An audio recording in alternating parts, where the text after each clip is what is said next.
I genuinely feel so overwhelmed, and I feel like if a lot of Nigerians come out and start speaking on what we are actually going through, then maybe changes will be made in the government. Don't you guys think?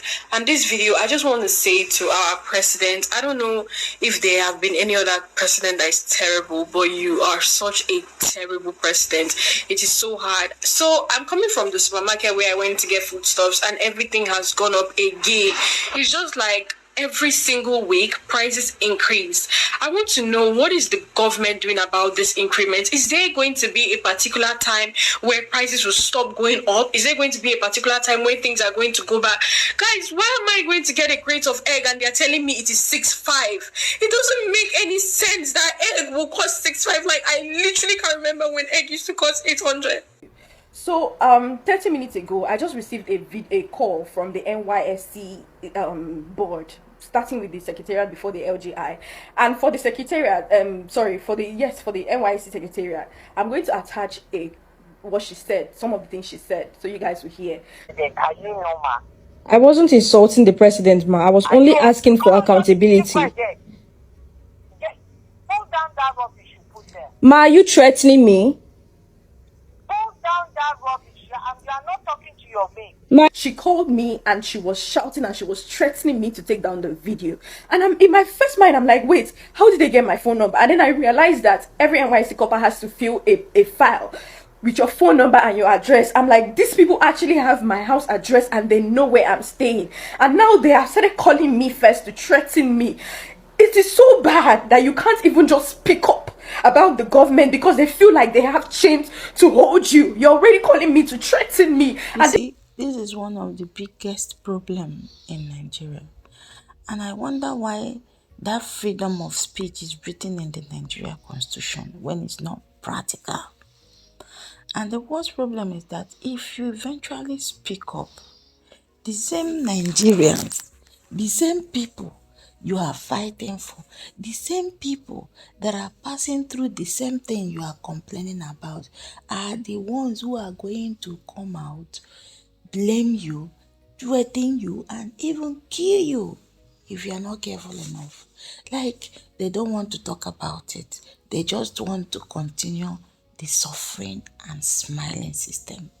Some men, women seated. Some of them, I know some do speak out, Some have gone to jail, some have been in prison, some are even still in detention because they spoke out. You understand? So now this young lady haven't just a little complaint. Oh, this is just the little thing you should know about Nigeria. Nigeria is unfixable country. Nigeria has collapsed. Nigeria has destroyed a lot of destinies. Nigeria has rendered a lot of people useless, like a lot of careers, a lot of talent Nigeria has destroyed. Now, this young lady is serving in the Lagos state doing her NYSC. Now, she complained of the cost of living, the cost of electricity bill, cost of fuel. Like, a crate of egg is 6,000. Just how many pieces of egg? 24 pieces of egg.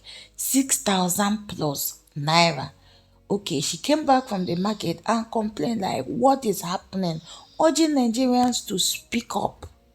Okay, within few minutes of dropping that video, she got a call from NYSC board, Lagos branch, a fellow woman like her, threatening her to pull down the video. For what reason? Because she called the Nigeria president a terrible person. Calling Nigeria president a terrible person is just an understatement. Nigeria president is a drug lord, a well-known drug lord. He is a certificate forger. He doesn't care about the masses. He says it openly that he doesn't care, that he knows that Nigerians are suffering. What has he done to remedy the suffering in Nigeria? So they just want to shut the lady up. They want her to put the video down so that what is happening in Nigeria will not be exposed to the world. I commend her for speaking up. For any Nigerians condemning this lady or trying to buy this lady, your life will so go for it. Okay, That woman who called her to threaten her is working for Tinubu. Do you understand? The same people she's crying out for, the same people she's trying to help with her voice. Imagine, because of her position, she feels she can now threaten the lady to pull down the video. You understand? And the young lady has come out in that second video where she's in red, come out to beg Nigerian that if anything should happen to her, this woman and others who have been calling her should be held responsible. The problem of Nigeria is not just the bad economy, but the people living in Nigeria, those Nigerians, those people, like they are just so ignorant of things happening in Nigeria, not knowing that it is their right to ask the leaders question. It is their right. The resources in Nigeria is too rich, bro. Nigeria is too rich to sustain at least 90% of people should be living very well because Nigeria is so wealthy. But what's happening? Only the leaders are the people enjoying. The leader and their families, are the people enjoying. Now, that woman who called her to threat, how much is she even getting as a salary, monthly salary? How much? How much? If you take proper look of things, you will discover that this young lady is even more beautiful, more healthy, and more living better than the woman who called her to threaten her. So she's just being so adamant, so ignorant, fighting for a president who are suffering the Nigerian citizens. So this is just the list of the things you can see in Nigeria. No freedom of speech if you speak out. Not just the leader, not just the politicians that will call you, but the same Nigerians. Or most times they will use the Nigerian security like police, arrest you, detain you, just because you asked a question. You understand? So this is what is happening in Nigeria. I wonder how this kind of country can be fixed. I wonder. And this is why most Biafrans are crying on top of their voices. Divide this country. Free us. Free us from this rubbish. We don't want to be part of this rubbish. The country has collapsed. We don't want to be part of this rubbish where nobody has a say. You can never say anything. You cannot even ask question. If you ask question, you are doomed. You understand? Now the life of this lady is under serious threat.